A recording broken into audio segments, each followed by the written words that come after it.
Je vous salue tous et je vous souhaite à nouveau les bienvenus dans cette nouvelle vidéo où nous poursuivons notre programme Une famille, une trousse médicale.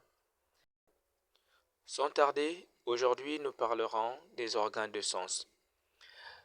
Nombreux aimeraient bien que nous tombions directement sur les vidéos qui traitent des urgences, des conduites à tenir, mais nous vous supplions d'être un peu patient car il est très nécessaire d'avoir des connaissances, au moins le minimum, sur ce qui concerne le fonctionnement ou la composition du corps humain, car lorsque nous portons secours à quelqu'un, il faut savoir qu'est-ce qu'il faut faire, qu'est-ce qu'il ne faut pas faire et quelle conduite à tenir adaptée selon l'urgence. Donc, il est indispensable d'avoir quelques notions sur l'anatomie et la physiologie du corps humain. Alors qu'est-ce qu'un sens? Imaginez-vous en train de marcher seul dans une forêt et subitement vous écoutez comme des grognements, c'est comme si vous étiez observé et tout d'un coup, par réflexe, vous vous retournez avec un regard profond, vigilant pour regarder ce qui se passe.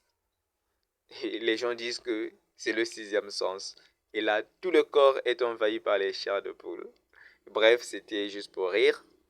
Alors, un sens est une fonction de l'organisme qui permet de percevoir les stimuli provenant du milieu extérieur ou intérieur, ou encore la capacité qu'a l'organisme de se faire une idée de ce qui l'entoure et de ce qui se trouve à l'intérieur de lui-même. Les organes de sens.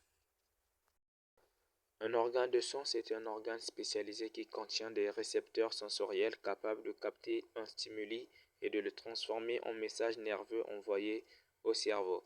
C'est-à-dire, ce sont des organes qui ont la capacité de comprendre tout ce qui nous entoure pour ensuite informer le cerveau de ce qui se passe, qui à son tour va informer le reste de notre corps.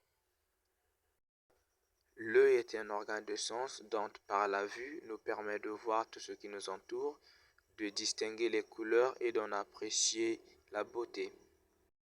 Avec lui, par l'oreille, nous écoutons tous les bruits et sons qui nous entourent.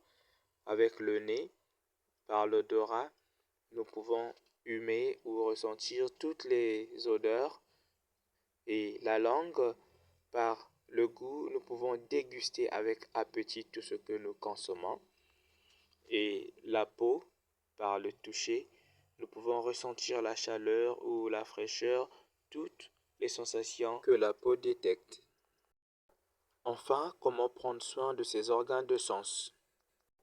Pour prendre soin de ces organes de sens, il suffit simplement de respecter les règles d'hygiène et d'éviter tout ce qui peut nuire à la bonne santé de ces organes.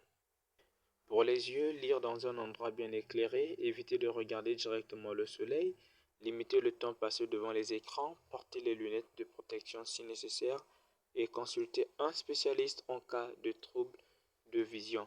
N'ignorez jamais les problèmes des yeux. En cas de trouble, voyez un spécialiste. Pour les oreilles, évitez les bruits trop forts, évitez d'introduire des objets dedans et les garder toujours propres. Ceux qui aiment écouter la musique avec les écouteurs, attention, il ne faut pas dépasser le volume. Et ceux qui aiment utiliser les cotons-tiges, voyez les spécialistes, il y a des produits appropriés pour nettoyer les oreilles et éliminer le cérumen qui est de trop. Mais n'introduisez pas des cotons-tiges. Ainsi de suite, avec le nez pour l'odorat, il faut toujours consulter un spécialiste en cas de problème. Et pour la langue, se brosser les dents, bien nettoyer la langue, frotter avant de finir le brossage et éviter les interdits. Et c'est la même chose avec la peau, il faut bien en prendre soin, surtout pendant la saison sèche. Nous savons bien que les gens se lavent moins fréquent que pendant la saison de pluie à cause du froid qui devient intense ou exagéré. Ainsi donc, nous arrivons à la fin de notre vidéo.